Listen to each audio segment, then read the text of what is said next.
Well, thank you very much, Linda. It's really a great pleasure to be here today. I always love, somebody mentioned it's a beautiful day to drive up the Turnpike. It's a nice drive. I love to drive through the Flint Hills, and so opportunity to come up, and it's really my great pleasure to present to you this year's Topeka housing forecast. As Linda mentioned, I run the Center for Real Estate at Wichita State University, and as a part of that, we have a contract with the Kansas Association of Realtors where we access all of the multiple listing services across the state, and then the monthly statistical reports that you receive from your association, we prepare those for you, and again, that's paid for as a part of your dues as a member of the Kansas Association of Realtors. And so it's a service that they provide and that we're happy to provide for you. And then we're grateful for it because it gives us an opportunity to have the data that we need to do this forecast and other work that we do. Want to make sure that didn't mean to do that. Not the one I wanted to do. Did we reconnect? There we are. Did I lose my Teams people at all? I hope I didn't. Let me just double check there. Did I lose you on Teams? I think no, we're here. Okay, good. I was trying to mute myself and accidentally turned off my Wi-Fi briefly, and so I wanted to make sure that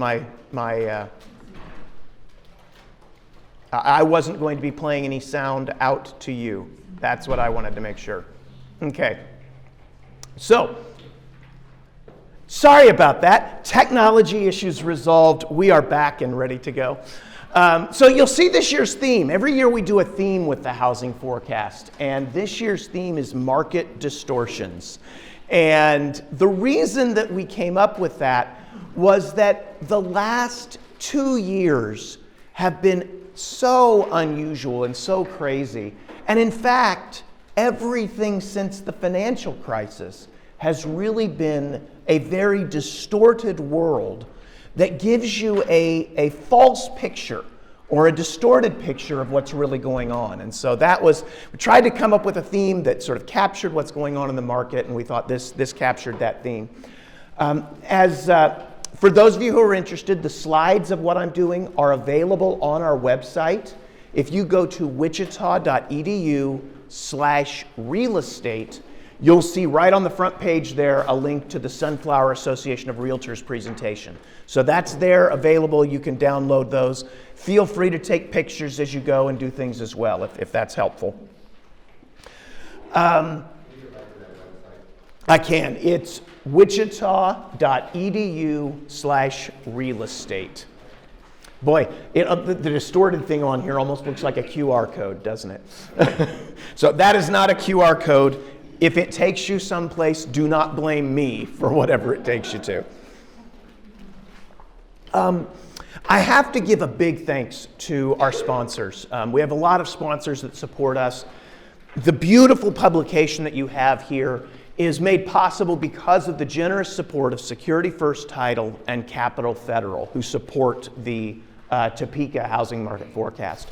And as Linda said, there are a lot of hard copies of this available here at the office. I would encourage you, as you leave, take big handfuls back with you. They are wonderful things that will last you throughout the year. You can use them in listing presentations, in relocation packets, other marketing materials that you need. And as I said, as you use those, if you find them helpful, please reach out to Security First and Cap Fed and thank them for making that available for us. They're wonderful supporters. And I also had mentioned the sponsorship and the partnership that we have with the Kansas Association of Realtors and all of the local realtor boards across the state, for which we're very grateful. So now, to dive in. As Linda said, I'm an economist by training. That's my background. And often I give just kind of a really brief little discussion of what's been happening in the underlying economy and then dive directly into the housing markets. But I've really felt like over the last year or two, spending a little more time on the on the underlying economic fundamentals is a really, really important thing for us to do to make sure that we're understanding everything. And so there are a lot of different issues that have been discussed in the national media that you've heard about the economy. And one of those is this question of, will we go into a recession, right? Is the Federal Reserve going to send us into a recession? And I'll talk a little bit more about that later. But this is one of the measures that we look at to try and say, have we gone into a recession? It is real gross domestic product growth, GDP. Real means that it's adjusted for inflation. Okay, so it's talking about tangible goods and services that are produced. Gross means it's everything. Everything that we produce or consume. Believe it or not, every time you close a real estate deal, it goes into GDP. Okay? It's not just production, it's also services that are provided. And product, again, everything that we produced, that we create in there. When you see this line and it's above the 0 point on there, that means that the economy compared to the previous quarter grew. We produced more goods and services than we did the previous quarter. When it's below the 0 line, we have shrunk. The other thing that I want to point out on these is that the blue shaded regions that you'll see, these regions right here, those represent the official dates of recessions by the Recession Dating Committee, okay? And so one thing you'll notice is that we have not gone into a recession, even though a year or so ago a lot of economists were predicting that we would go into recession. The other thing to notice is that U.S. growth, while obviously the pandemic period where you saw the big sharp decrease and the big increase, those you have to kind of take out of your picture. Our underlying growth has been actually pretty comparable to what we were prior to the onset of the pandemic. Okay? Question? No, I feel free to interrupt me with questions, by the way. Love to do that, love to turn this into a discussion. One of the questions that we have is, will the Federal Reserve be able to navigate a soft landing? And I'm actually relatively optimistic that the Fed interest rate increases I'm hopeful that they're done. I don't think they'll come down very quickly with their short-term rate increases, but I think they're basically done. And I do believe that they're going to be able to navigate this soft landing. We'll see, but that's my personal view. Other aspects of the economy, the labor market remains really strong. Unemployment rates, which is basically what percentage of the people who are out there that want a job don't have one. And the short answer to that is very, very, very few. If people aren't working, it's mostly because they just don't want to work. They're retired, they're staying at home for whatever reason. We have very low unemployment rates. And the other side of it, looking at businesses and the job situation, employment growth continues to be very solid. Now, there's a couple things I wanted to point out on here. The red line is on the right-hand axis. That's the United States. The blue line is Topeka. It's on the left-hand axis. And one thing I think it's really important to note, scales can be weird on these graphs. This is just the total number of jobs. It looks like, the U.S. caught up with Topeka. No, that's just where I placed the lines on the two axes on the side.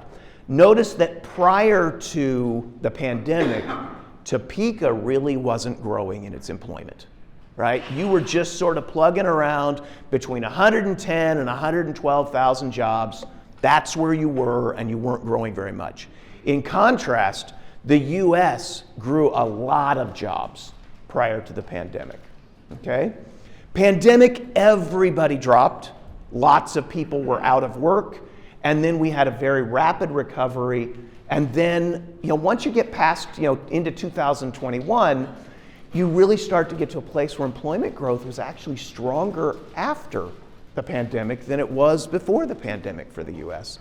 It's slowed a little bit since, but employment growth still remains fairly strong. And so there's no indication here that we have entered a recession or that a recession is really imminent from anything we look in labor markets.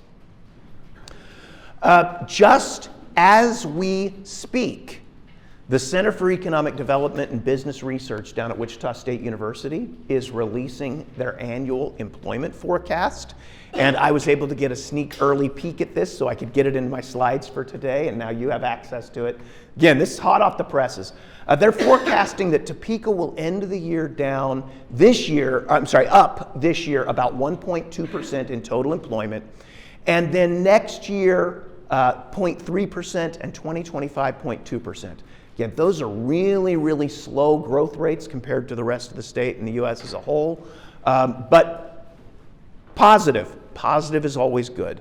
So growth rates are positive. So the short answer when I look at everything with labor markets is there's nothing about the employment situation that creates a negative drag for housing markets. Right? There's nothing there where people are saying, oh my goodness, I'm afraid I'm going to lose my job. I might be laid off. My wages are shrinking or anything like that. The labor market situation suggests that demand from that side of things will continue to be solid for housing market. Does that make sense? Okay, that's really what I'm trying to ask. Financial markets, however, are very, very strange.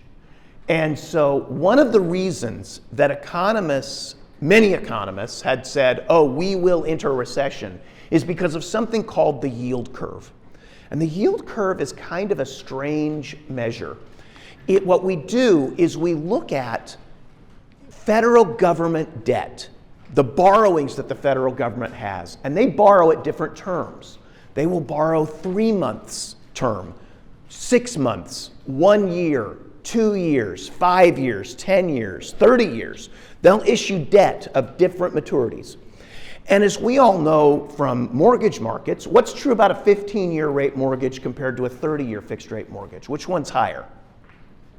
Typically the 30, right?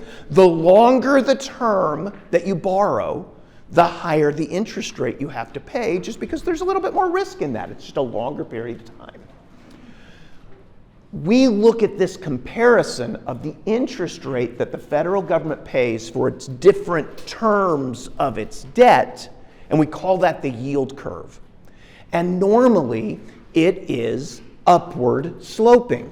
The long-term Treasury securities have a higher interest rate than the short-term Treasury securities. For the past year or so, we have been in a situation where we've had what we call a downward sloping yield curve, or an inverted yield curve. And so on this graph, you can see we have September 30th, 2022. So that's about a year ago where we were. Then we have March 31st, 2023. That's 6 months ago. And then the blue line at the top, that's today. And a couple things that you notice here is that when we first started with this inverted yield curve, it was very modest. And that's a very typical way that the yield curve might invert. And so the thought was, oh, that's going to lead us to a recession in the next 6 months to a year. Well, it didn't. 6 months later, the yield curve had gotten more inverted. The short-term interest rates had gone way up, but the 10-year Treasury had actually fallen over that period of time. Over the last 6 months, the entire yield curve has shifted up. Short-term rates are extremely high, over 5.5%. The 10-year Treasury is over 4.5%.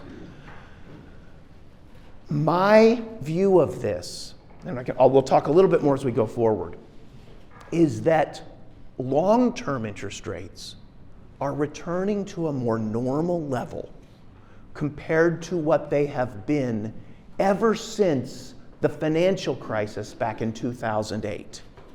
Okay? And the short-term interest rates are very, very high because of the Fed's activities. But if I'm correct that we will end up with this soft landing, what we should see going forward is that the short-term interest rates will fall, the long-term interest rates will stay about where they are. That's if I'm right about all of that, that's what I think we would see. And that would really reflect a return to more normal periods of time like we had from the late 80s all the way through the 90s and through the early 2000s prior to the financial crisis. So what will this mean for mortgage rates? Because that's what we really care about in the housing market. Well, there are really two elements that go into this mortgage rate component. One is the connection to the 10-year Treasury security, which I'll talk more about in a minute, and where that's going. And then the other is inflation expectations. When we have very high mortgage rates, anybody here remember what it was like in the early 80s? Yeah? Not a pretty picture, right? When we've had those higher mortgage rates, that has really been because we have had, because of expected inflation. If expected inflation is higher than what the Fed's target is to shoot for about 2% inflation. And if you're substantially above that, mortgage rates have to be higher just to compensate lenders for the fact that the dollars the borrowers pay back can't buy as much stuff. Okay? Well, you can see we had that big run-up in inflation. The blue line on this graph is the CPI headline inflation number. And it went way up for a lot of different reasons over the last couple of years. It has since come down, and now it's below 4%. That is still quite a bit higher than what the Fed wants, but it is much better than what we had seen. The red line on there is a survey done by the University of Michigan. It asks households, what do you think inflation will be next year? What do you think inflation will be? But the green line is the one that I pay attention to. That's a number called the 5-year break-even rate, which is a weird phrase. But what it does is it takes interest rates on two different types of Treasury securities. One that is just a normal nominal interest rate like we all typically pay. And the other one is something called a Treasury inflation protected security. And essentially, it compensates the borrower for actual inflation that occurs. The difference between those two Treasury securities, we can use that to tease out what financial markets believe inflation will be on average over the next 5 years. And again, it's the collective wisdom of financial markets that we're getting here. People are betting literally hundreds of billions of dollars on what inflation will be based on their trades in buying regular Treasury securities versus the TIPS, Treasury inflation protected securities. Okay? So it's a great measure of the collective wisdom of the markets. Okay? Just like the Vegas line, talking about what the point spread for the Chiefs game will be this weekend at Minnesota, right? Same thing. As you can see from this, financial markets are betting that on average over the next 5 years, the inflation rate will be just a little bit over 2%, 2.1%, 2.2%, something like that. That is within a margin of error of the Fed's long-term inflation target. Okay? What this all really means is that right now, there's no reason to be building in a large inflation premium into the mortgage rate. Okay? At 2% inflation premium would be very reasonable, maybe 2.5%, but that would be a reasonable inflation premium to build in. That will put a lid on how high mortgage rates can go going forward. The other piece of it here is the connection to 10-year Treasury. So the blue line on here is the 30-year fixed mortgage rate. I went all the way back to 1985. Anybody remember those 13%, 14% mortgage rates? The red line is the 10-year Treasury security. And then the green line below is the difference between the two. How much of a premium do we have to pay as borrowers for the 30-year fixed mortgage rate over what the federal government borrows at 10 years? And you can see that premium is typically pretty stable. There are times when it goes up a little bit, times when it goes down a little bit, but the average over the last 30 years has been about 1.6 or 1.7%. Okay? Right now, we are at a place where we are just under 3% in terms of that premium for the 30-year fixed mortgage rate. I'm not 100% certain I understand why that premium has gotten so high. It is near the highest that it's ever been, okay?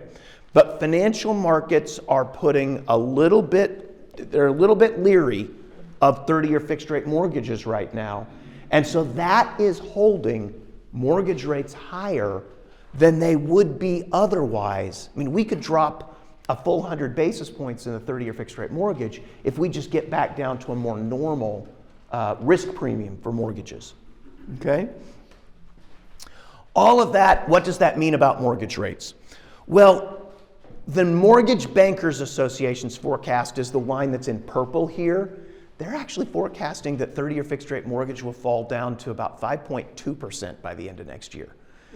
Their forecasts were so low, I didn't really believe them. In your booklet, I used the NAR forecast, which is the green line on here, and that is that rates will fall to about 6% by the end of next year. And that's more in line with what I think is likely to happen, somewhere between 6 and 6.5%. But if that happens, that unleashes an awful lot of fear, an awful lot of the payment shock and the acclimation that people had to have. And I think that will help ease up the tightening demand that we've been experiencing.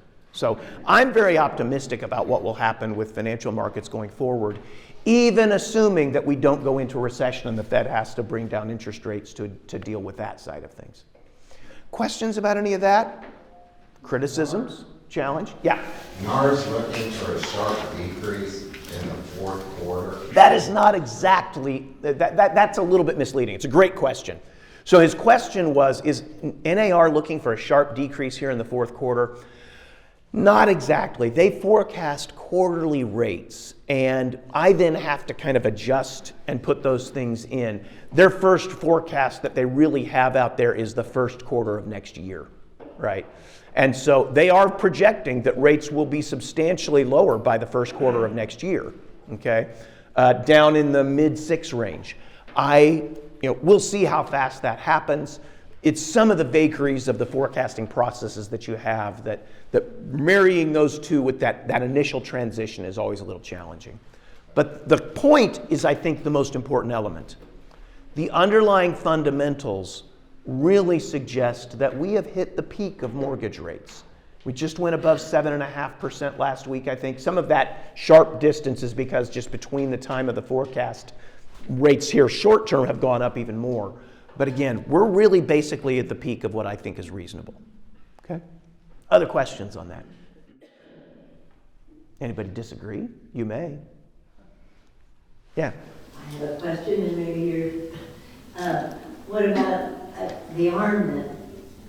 When you have buyers considering the ARM, what do you think about that? So 1-year adjustable rate mortgages, there aren't very many of those out there anymore. It's much more common to do like a 5-1 ARM or a 7-1 ARM. I've always suggested, except in the period when we had this really super low 30-year fixed mortgage rates, especially first-time buyers.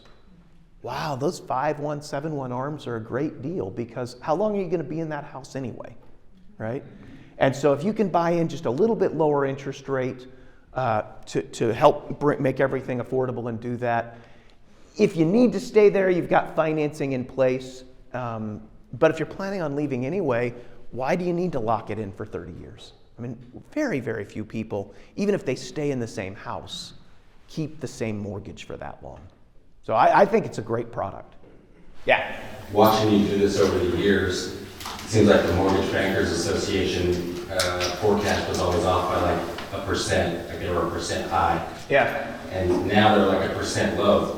What's the reason for that? I don't know everything that they do to go into their forecast, but I do know that one thing they have had for a long period of time, if you actually look at each year's forecast, they basically were forecasting kind of to get back to something more closer to normal, and financial markets just haven't been doing that. When I think about what the 30-year fixed rate mortgage ought to be, okay, and I just think about what do financial markets need in order to lend money, okay, and it's not just banks, what banks need, but it's the investors to which they're selling the mortgages. Excuse me. What do they need in order to lend people like you and me money over a long period of time? They need to get compensated for real fundamental growth in the economy, okay? Let's call that 1.5 1.5 to 2%, something like that. They need to get, because they're giving up consumption. They're saying, I'm going to wait to consume in the future. Well, they ought to be compensated for that. So they need to get compensated for that. They need to get compensated for the additional risk from expected inflation. So let's call that 2% for the Fed's inflation target. Okay? So now we're up to 3.5 to 4%. And then they need to get compensated for the mortgage risk premium. Let's call that 2%, okay, if we get back down, maybe a little bit less than 2%. Well, now you're in a range of what, 5.5 to 6%, something like that.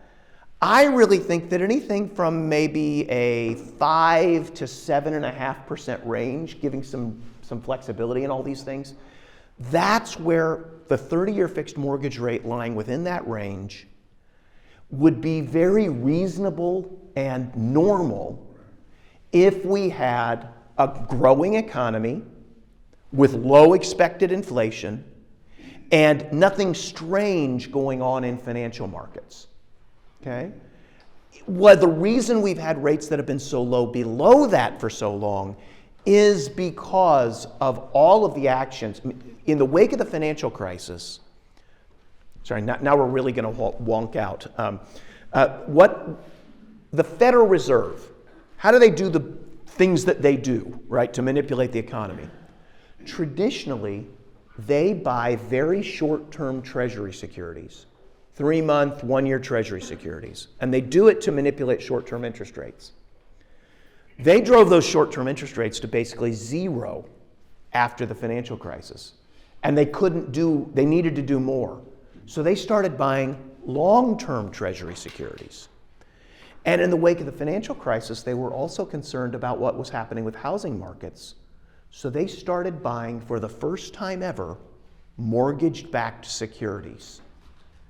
And they bought over $1 trillion worth of mortgage-backed securities after the financial crisis. In the wake of the pandemic, they doubled down that activity. It's now over $2.5 trillion worth of mortgage-backed securities that the Federal Reserve holds. That has artificially kept mortgage rates low for a long period of time. The Fed is in the process of unwinding their holdings of these long-term securities. They're not selling them and dumping them on the market. Instead, as people pay off their loans, they're not buying new mortgages to replace the ones that have run off. That is putting a little bit of additional upward pressure on mortgage rates, but they still got a lot of holdings that they didn't have previously. And so that, I think, is causing us to be in a place where rates actually are a little bit lower than they would have been otherwise. And I think that's part of what's driving the mortgage bankers' forecasts with that. It's a guess. They're getting out the mortgage-backed securities, and that was... Getting out is I didn't put that slide on here today, but getting out is a little bit hard to say when they're going from $2.5 trillion to maybe $2.2 trillion. But they're working their way down. It'll take years to get out of it. Yeah. All right, so what's been happening with home sales? Yeah, go ahead. You might actually get to this, but you made a reference to if we get to that 5.2% or whatever, we're kind of there with our mortgages.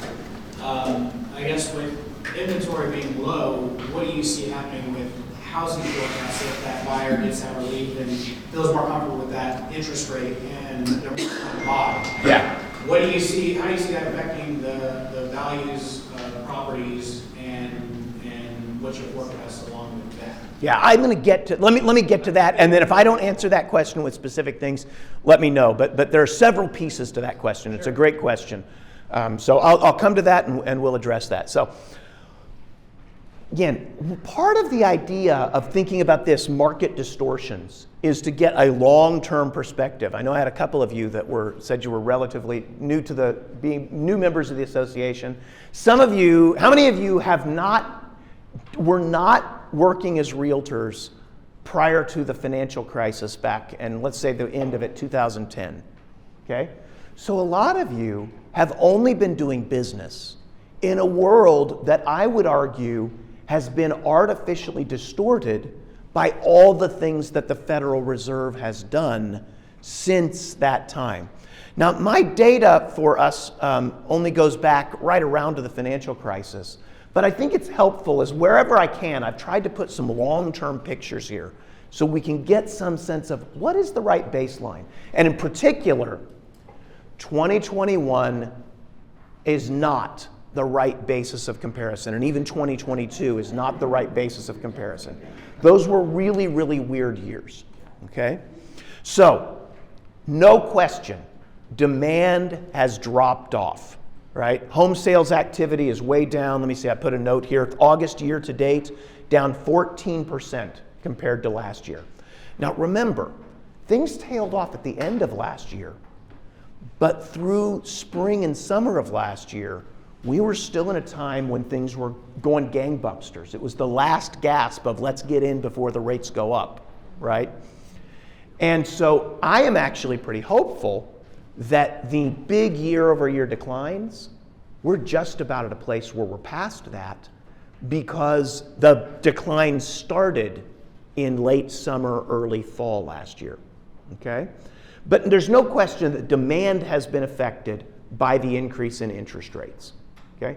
It's also possible, somebody asked this question last week at the KAR convention, did we steal demand over the last couple of years from today? That people who maybe weren't thinking about buying a year ago, but they said, oh man, I need to get it taken care of. It's early 2021, let's get in there and do it. Maybe they were gonna wait until this year or next year. Maybe we did steal some demand. So both of those things have coupled to drop demand. Yeah? Okay, so maybe Topeka is different than the rest of the state, but if you look at our year over year that we have, and we all have access to it, I know that there's the theory that inventory is down. I have, that the listings have been consistent over the last 5 years. Mm-hmm. The number of sales have been consistent. They don't fluctuate. And so, when following these graphs, we in Topeka have maintained throughout the entire process. Are you talking about the number of new listings, like homes added to the market that have been newly listed? Because the number of active listings has absolutely plummeted. Right, but what I would tell you is when you go back and review the stats, the active listings, I think, is grossly affected by sold before prints and stuff like that. Because if you look at Paragon, and these ladies that put together our statistical numbers for the year over year, there's not much fluctuation. If you look at listings to date this year versus listings to date last year, listings to date the year before. Listings to date this year through August are down almost 12% compared to the prior year. What's the number? 2215, and that compares to 2727. So down almost 500 fewer new listings. This is newly added listings. 500 fewer newly added listings this year than there were back in 2021. And are those active listings, or does that take into consideration? That is based on how many homes had a original listing date during the first 8 months of the year. So newly added to the market. And the number of active listings is down. Right now we're at 278 active listings. That's up quite a bit compared to where we were a year ago, but it's down a long way from where you were, again, just prior to the pandemic, where you had almost 500 active listings. But again, I think we also need to look at what's going into solds and going into contracts. I think that has a direct effect on this number. Sure, absolutely, absolutely. I mean, it's in some sense like a bathtub, right? The number of active listings, you have new listings that add to the bathtub. You have sales that drain out of the bathtub, okay? So they remove active listings. You have expired and withdrawn listings that subtract from the bathtub, okay? And whether or not you have more new listings coming in than those that drain out, that changes what's the level of water in the bathtub, or in this case, active listings. And again, you go back over a long period of time, you were sitting for a long period where 1,000 homes available for sale on the market was a very typical number. And you're now down to about 200 as a moving average number, kind of typical number. Yeah. And I think one of the things you have to take into consideration is, like, when I started in 2013, it was the Topeka Area Association of Realtors, and we were only 3 counties. As opposed to now, as a Sunflower, what are we up to, 9 counties? Yeah, now I would say when I do these numbers for Topeka, I actually base them off of, when you get your monthly reports, you'll get a report that is Topeka area. And that report includes every county that is in the Topeka metropolitan area. And so that, plus Douglas County listings that are from your list, your system that are in Douglas County. Those don't add very much. Most of those Douglas County listings are in the Lawrence MLS. But that's what we do, and that's what I base all of these numbers off of. To the extent over time that you've had more penetration into those counties that are, like Jackson County that's to the north of you, and Wabaunsee County, I think, is in yours, right? Is in the metro area and so forth. To the extent that you have more penetration inside the MLS, that could affect those numbers. But if anything, that should increase those numbers compared to where they were in the past. Shouldn't decrease those. Yeah? Does any of this data reflect off-market properties? Because I do think we are seeing off-market. These data only reflect what's going through the MLS. And so here's one where you could have some kind of strange things, okay? Imagine that you have a property that goes through, it is a for sale by owner. It's not run through the MLS. But an appraiser comes in and they add it to the MLS to use it as a comp, right? It would then show up in the sales data here, but it never would have shown up in the listings data. Okay? There can be lots of little distortions and things like that that happen all over the place, as long as those aren't changing substantially in the frequency, relative frequency over time, right? What percentage of the market is FSBOs, right? As long as that's not changing, the underlying trends are still going to be the same based on what's in the MLS.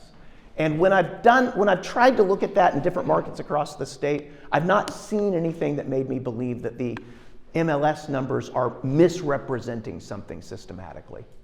Okay?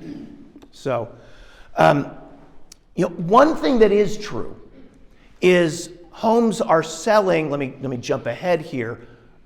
Your homes are selling very, very quickly, right? And so I think this may be what you were kind of getting at, is that when we sell the homes faster, they don't sit on the market, and that's causing our active listings to be lower than they would be if they sat on the market longer. Well, what I'm saying is, okay, so every week, once a month, we go through the board, and we look at the graphs of market share by various entities.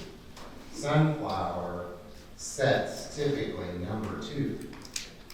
And for Sunflower to have that much market share, those are out-of-area agents that have moved into the area that don't have MLS recognition. Okay. And that number, they're garnering second position as an entity. That's a lot of sales volume that isn't necessarily independent. It's not brokerages within the Topeka market. Okay. But it's still being reflected in these statistics because a lot of those are for sale by owners. Yeah. A lot of those are unrepresented buyers. Yeah. And so I think that with knowing that Sunflower sets in second position of market share, Right. that has a direct effect on the number of listings that we're seeing. Right. Again, it's certainly one of the things that it would allow you to do. If you had some things like FSBOs that came in, or maybe it somehow was something that was from a Lawrence board member who had it in the Lawrence MLS, but they didn't put it in your MLS, and then they sold it somehow here, and it came in later as a sale, it would show up as a sale. It wouldn't show up in the active listings. It's very clearly the case. If you go back and you remember, back in 2018, 2019, our forecast for home sales was that sales would be basically flat. And the reason was because of the lack of inventory, that inventories were so tight. And yet we saw a dramatic increase in sales in the face of the pandemic. And essentially what happened is you generated new listings, if you will, that then sold almost immediately, right? When everything became very, very intense. So when we look at this, we measure balance in the housing market through this number we call month supply. And the shading on here is not as easy to see, but we consider it to be a balanced market when you have between a 4 and a 6 months supply of homes available for sale. So we calculate this number by taking the number of active listings and we divide it by the average pace of sales over the prior year. So if you had 1,000 homes on the market, you were selling 200 homes a month, it would take you, in principle, 5 months to work through the inventory that you have. And again, that 4 to 6 month supply as being a balanced market, that's just a rule of thumb. There's nothing magic about it. But generally, we think when you have more than that, which we did back in 2010, 2011, and so forth, we think that favors buyers in the negotiating process. When you have less than a 4 month supply, which we've been in ever since 2015, then we think that it tends to favor sellers. Now, for the first few years when inventories got below a 4 month supply, if you'll remember, buyers and sellers were not acting like it was a seller's market. Okay? It took a while for that to take hold. But by the time we hit 2017, 2018, 2019, we were starting to hear stories about multiple offer situations, sometimes homes selling very, very quickly. And it was very much a seller's market. Luke, you look like you're about to want to say something there. I was going to continue what Chris is saying. I think Chris is saying is there's actually more sales than what are being reported. Correct. And if there's actually the same amount of active listings, then this month supply is even tighter than we're measuring it to be. Right? So the month supply is even tighter than we're measuring it to be because there are a lot of sales that actually aren't being reflected into the MLS. Yeah? It's very, I will say this. The drain is open, the bathtub isn't filled. That's right. Okay. I thought you were saying the other is that there was more in the bathtub than we thought. My bad. I misunderstood. Your official numbers are just over a 1 month supply right now. That's the lowest in the state. Okay? It's really, really tight. Well, and you know that home's selling very quickly. I think it's the median days on market, which again, half the homes sold faster, half the homes sold in longer period of time. Your median days on market in August was 4 days. Matter of fact, that's the median days on market for the entire year. And that's up a lot, right? You're up 33% compared to where you were last year at this time, from 3 days on market to 4 days on market. But it's real. I mean, the homes are selling very, very, very quickly, and that does create a distorted picture on some of these things. And it would be different if it was one specific price range. It Right. really is garnering across all price ranges, except for your over 800,000. Right. Those, we have 6 or 8 months worth of inventory. Which is still low compared to what would normally happen for those things, right? I mean, in a normal market, it's not uncommon when you have a normal balanced market that for the very, very high-priced homes, you could end up having a 10 to 12 month supply, and that wouldn't really be considered unusual because high-priced homes, it's what we call a thin market. It takes just the right buyer who says, I want to buy this $1 million home, right? So the other thing that, you know, there was some talk nationally about, you know, whether or not we were starting to see a decrease in the premium listings. So this is kind of a weird number that we have here. So this is the percentage of homes that sold at a discount from the original list price. And you know, when I look at it kind of statewide, I've seen a more typical number is about 60% of homes in a normal market seem to sell at a discount compared to the original list price. Again, the idea here is I put my home on the market, we agree, we set it for $200,000. You bring me a buyer, the buyer offers $190,000, we settle on $195,000. We sold at a discount from my original list price. And that's normal. 60% of homes typically do that. In the wake of the pandemic, that dropped down to only about 40% of homes selling at a discount, which means that over 60, almost 65% of homes sold at or above the original list price. That has clearly been coming up. You know, there are more homes selling at a discount, but it's still far below where it was prior to the pandemic, right? And so, again, it's one more picture in working with buyers and sellers and thinking about where is the balance in this market. It still seems to me that it's very much favoring the seller side of the market rather than the buyer side of the market. Even with it doing that, but I will say, when looking through my agent's files and stuff, the one thing that I've noticed more than anything, probably since, I would say July, seller concessions are back on the table. Right. The inspections are back in the mix.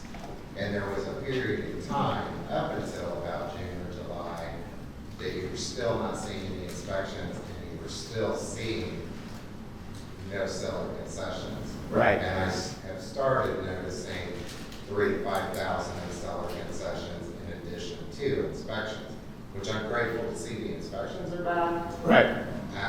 So people get mixed feelings about is it a buyer's market or a seller's market when the seller's contributing costs to closing. Yeah.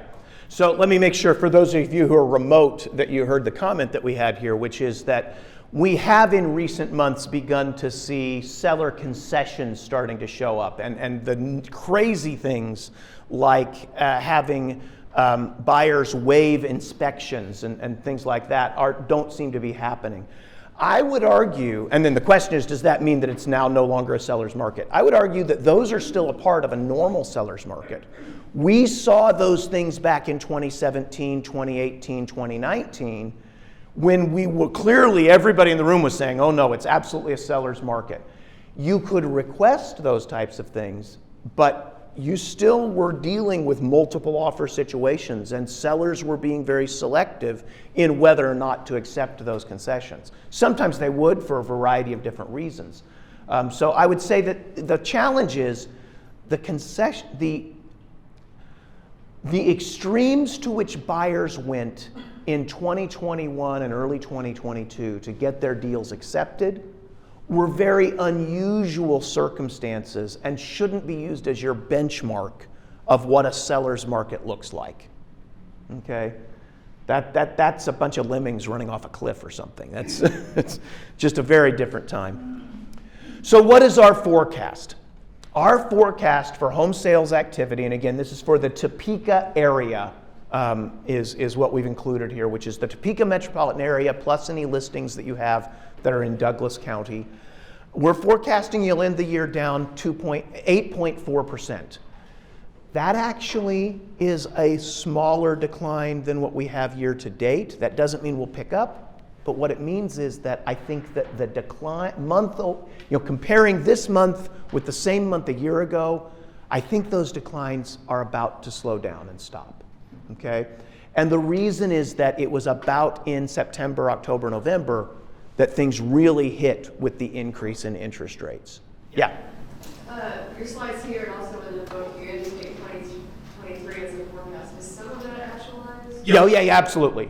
So sometimes people will put this and they'll call it estimate as opposed to a forecast, because when we went to press with this, the numbers through July we had in the books. So we already had half of the year, a little over half of the year in the books.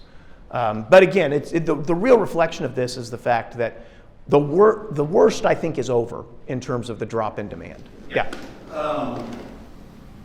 In just kind of on a side thought, now this is specific homes, multiple units. So this is anything that's sold through the multiple listing service as a residential listing.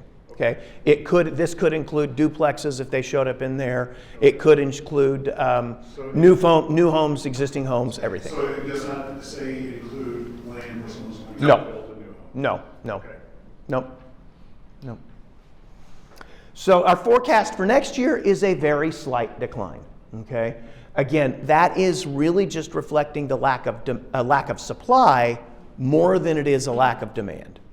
Okay, and that's pretty consistent with what we forecast for most of the markets across the state, is a very slight decline. Well, with the tight inventories, we've seen very, very rapid home price appreciation. But when you look at a chart like this, it's important to remember what your axes are. On the vertical axis, you have the percentage change compared to a year ago. And on the horizontal axis is time. And so when you see here Topeka home prices in the second quarter of last year, they appreciated over 20% compared to the prior year. And that's a measure that's really trying to be a constant quality. It's actually done using repeat sales, okay? Homes that have sold more than once. So just went through the roof. That has dropped down dramatically compared to last year. Topeka values grew by 7.2%. My legend here is backwards on that. I am sorry. The legend here is reversed. The red line is Topeka. The blue line is the US. I'm not quite sure how I ended up doing that, but I know that the red line is Topeka. How do I know that? Number one, Topeka did not see the big jump in the early 2000s the way the US did. And we didn't see the big drop in the wake of the financial crisis. Topeka home values appreciated at a normal rate, slowed down to about 0, and then we're back up to a more normal rate. Big increases, but the increase in the second quarter of this year was 7% in Topeka area compared to the prior year. Okay, so huge increases that we've seen. Yeah. Is the Topeka increase, is that what you saw across the board for, say, Lawrence, Manhattan, Kansas City, Wichita? For the most part, this pattern is true across most of the markets in the state. One exception is Manhattan, which has been a little bit stranger in terms of their patterns. 20% is a lot. So yeah, actually, Topeka's number was about 18%. I was looking at the US number on there. Again, my legend is backwards. I'm sorry for that. I'll get that fixed. But I was adjusting some things and got that backwards on there. So we're not No. This is this similar picture that we have in all the markets. Here's the point. Sometimes people look at this and they see the line going down and they think, oh my goodness, the sky's falling in, home prices are collapsing. No. The black line across there is 0. As long as the line is above 0, it means that we are year over year appreciation compared to the prior year. Again, through the first half of this year, it's a 7% increase compared to where it was in the first half of 2022. Our forecast is that pace of appreciation will continue to slow. But this is back to more normal appreciation rates. 4.3% for this year, for 2023, and 3.1% for next year. Again, that's more normal, but here's the thing that buyers and sellers and others in the market need to understand is, if you wait, prices are not going to fall. They won't perhaps increase at the crazy way they have been over the last couple of years, but they're still going to appreciate. Why? Because we still have the inventory problems. We still don't have very much inventory out there. Yeah. What do you see happening to those people who bought in 2021 at the glass ceiling, or was it a ceiling? Let's put it that way. Mm-hmm. Again, their home prices are still appreciating. What happened to somebody who bought in, say, 2015? They didn't have stellar, and then they wanted to sell in 2018. They didn't have stellar appreciation, but prices didn't fall on them. But what's going to happen is those people bought at a 4 to 4.5% interest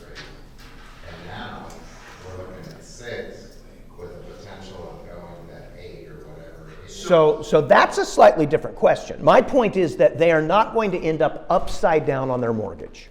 That's my point. Yeah, they won't end up upside down where they owe more on their mortgage than their house is worth, unless they do something foolish, like take out lots of home equity loans and things like that. There is no. You should always be afraid when an economist is definitive, but there is no comparison between what we've seen over the last few years and what we saw in 2008, 2009, 2010. First of all, remember, the red line is Topeka here. My legend is backwards. Topeka didn't see a big increase in home price appreciation back in 2005, 2004, 2005, 2006, the way the U.S. did. And when the U.S. collapsed, Topeka didn't drop. All Topeka did was kind of sat there bouncing around zero, right? The worst case scenario I think we could have would be that home price appreciation would just stagnate. It would be flat. But given how tight inventories are, it still should go up. Again, let me go back to the slide that we had where we had months supply. Here we go. So you go back to 2010, 2011, when our home prices were essentially flat. Topeka, you were sitting in a world where you had between a 7 and 8 month supply of homes available for sale. There was lots of picking and choosing for buyers, and buyers could be picky and were. Now you're sitting with about a 1 month supply. So ask it. Go ahead. And forgive me for asking if you haven't, but have you looked into 2025 at all? And the reason I ask is because I follow some financial lenders who said that 2025 is going to be the biggest year for home sales yet. I hadn't heard that one. So the comment was that she's seen some reports that 2025 will be the biggest year for home sales that we've ever had.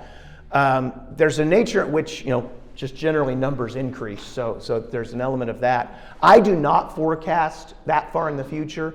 Every year that you forecast further in the future, the more margin of error and range that you have there. Yeah. So, well, let me jump back ahead here So the question is, and this is the last thing that I have because I know we're basically out of time. It's 1:03. How do we deal with the shortage of inventory that we have? And new home construction is one of the pieces. And this is from the Bureau of the Census. It's the single-family building permits for the Topeka metropolitan area, so all the counties, Shawnee and all the counties surrounding it. And the thing that, again, this is not unique to Topeka either.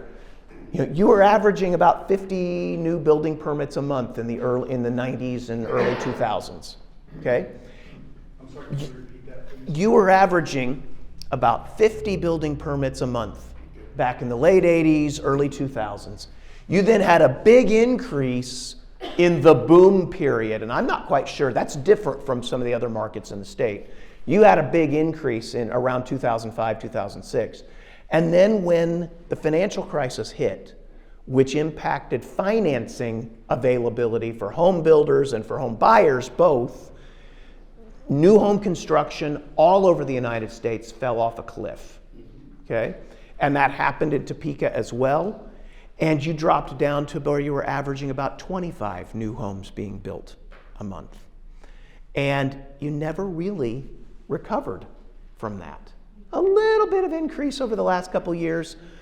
But what we've seen is that the point that I think we need to keep in mind with this is that part of the inventory shortages that we have are tied to the underbuilding that we had for a 15-year period. It took us a long, long time to get where we are, okay? There are other things that impact it, changes in household composition, how many people live in each housing unit, multifamily housing, destruction of old inventory, what are houses, some of the housing stock that we have either has been demolished or should be demolished. And so it's a very complex story that new home construction is only one piece of the whole picture. But this is something that is an important element, and it's going to take us a long time to come through this. And I'm not forecasting there to be any big improvement of it soon. Well, in for some of us that have been around for a while, it seems like when the financial crisis hit, that a lot of home builders and the people in the trades got out of the business. They left, yep, because it was so hard for so long. Right. Honestly, one of the things that I actually think would help us with the inventory issues. Okay, this is going to be my little soapbox that I'll get on about, people have talked a lot about encouraging young people to go into the trades, which I think would be really good. Not everybody should go to a 4-year university. Going to trade schools and doing things like that, you can earn very good living, and we need people doing a variety of different skills. Okay? But the other one has been the complete collapse that we've seen over the last quarter of a century of the notion of a starter home where you build in sweat equity, right? That I buy a cute little house, right? That needs, cute, all the little words that you put in there, charming, needs TLC, things you put in your listing to kind of say, this is a home with real possibilities. And the only people who seem to be buying them anymore are people who want to flip, right, and do that. And those can end up becoming rental properties, or they can turn into single owner occupied. And that's great. That's a good thing. But if we had more young people who are growing up and thinking, oh, wow, I can buy a house and I can move in. And yeah, it's only a little 3-bedroom, 1-bath house that, but it's a nice little house, and we get started. We can learn. We can make all our mistakes on this house, and then we can buy the one we want. I think that could help us, but we'll see. Linda. Well, I have my own personal soapbox, but it's kind of out there because we have lenders in here that don't. But the container home thing, I mean, there's thousands and thousands of them, but they take that in the middle of the ocean and they dump them. Mm-hmm. And I have seen homes that are absolutely fabulous, made out of these containers, but I think there would be no loan, I think the loaning issue maybe, zoning issue number 2, but I mean. Yeah. Well, and so the comment was about using containers to build homes. And by the way, if do you have any container retail developments or anything like that here in Topeka? If you come to Wichita sometime, there's a little place near Wesley Hospital. It's called Revolution, and it's a little shopping center. Have you been there? No? There's a great German restaurant that's there. There's a little wine bar. It's a really cool little development. And again, it's all built with containers. So there's some cool things that can be done. But then there's also lots of other kind of pre-manufactured housing components where instead of completely stick building, you're building large components of it in a factory and then bringing it to site and assembling it very, very quickly. Those are possibilities. People have been talking about it for 20 years, and it still hasn't taken place. So I don't know where the real constraints are. Yeah. Well, I think, coming off what Linda said, is very true. If we could get to tiny houses, container houses, et cetera, that would definitely have an influence on our construction. In my opinion, Topeka has shot itself in the foot on multiple occasions as far as building communities go. Because if you look at those new build slides that we were talking about, 2005 was a peak, and shortly after that is when they instituted the 3-mile rule. So of course, the existing lots in Topeka could be sold and built up before you could subdivide outside the city limits. Yeah. And that, in my opinion, has had a huge effect on the building starts, because a lot of people don't want to rebuild in an established neighborhood with older homes. Right. One other area. Yeah, one other way that I think some markets are really looking at trying to increase the housing stock a little bit faster and get something a little more affordable is through duplexes and 2-family homes. And the building permit numbers are just almost non-existent. I was going to include a slide on 2-family permits, and there's just not much in Topeka. But it is a way that you can build new at a lower price point to do some things. I want to really quickly, I want to talk and answer all the questions and address things, but I want to also respect everybody's time because you all need to go out and earn a living. Thank you very much. Please say thanks to Security First and to CapFed. Please take the forecasts. I know the folks here would love for you to take them and make use of them and do that. And it's all due to them. And so I want to thank you all for that. Thank you very much, everybody.